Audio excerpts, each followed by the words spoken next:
সোনার এটা কল দিই।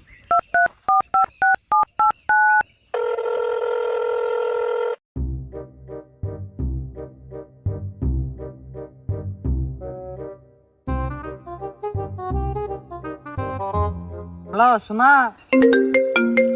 হ্যাঁ সোনা। কই তুমি? হ্যাঁ সোনা, আমি তো বাঙ্গারবাট পর্যন্ত দায় পড়ছি, আর আইতে আমার 2 মিনিট লাগবে। আমি তো এই যে R15 নিয়ে আয়া পড়ছি। তুমি জানো না আমার বাসা থেকে আমার আসতে একটু সমস্যা হয়। আচ্ছা শোনা, কাল থেকে শুনে আইসো। চালু করে আও, চালু করে আও, লং ড্রাইভে যান লাগবো। আচ্ছা সোনা।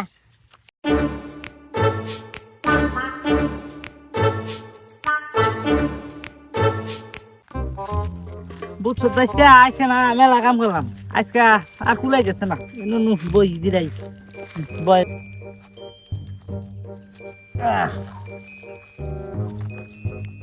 বুঝছো, পোলারে আজকে আবার কইলাম পোলাই আইলো না, পোলাই আইলে একটু আয়াস একটু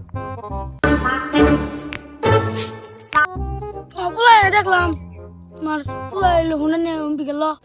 আরে কি কস, আমার পোলারে বাইতে থুইলাম, বাইতে হুই হইছে, ও কামে আপনার দিকে করে করে কইছে আজকে বাইতে তো তুই বাইরে হবি না, আর তুই কোন ধুন্ডা নিয়ে ঘুরা গেছে আইসি নদী গিয়ে হিম বিজাইয়া আজকে বাইতে থুইলাম, কইলো কামে আপনার সুগার ব্যবসা নিয়ে গেছে না, হুন্ডা নিয়ে ঘুরার গেছে, আর হুন্ডা নিয়ে ঘুরন বাই করতেছে।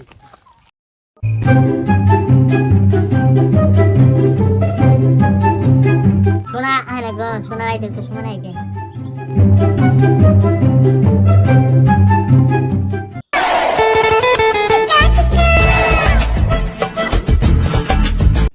সোনা তুমি আই বসো। শোনা, আমি আই পড়ছি। শোনা, তাহলে কেমন আছো? ভালো আছি, তুমি কেমন আছো? আল্লাহ বালাই রাখছে। শোনা, জানোই তো বাহে সকালে ঘুম দিয়ে ডেকে তুলছে গরুর নিকে ঘাস কাটবার নিকে।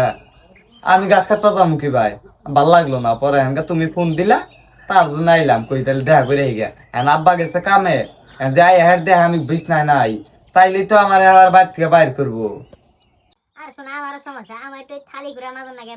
মাই আমার কইছে থালি ঘুরা মাজন নিয়ে, আমি তো মাঝে নিয়ে তার আগে তোমার সাথে আমি দেখা করতে আইসা বসছি।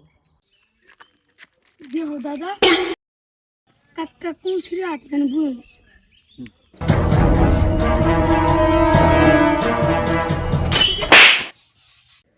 তোরে আমি পাড়াইলাম, তোরে কইলাম যে কামে যাবার নিগা, তুই কামে না যাইয়া তুই কিন্তু মেয়া নিয়ে বই হইছ না, তোর আজকে নু আজকে বাইতে বানামু,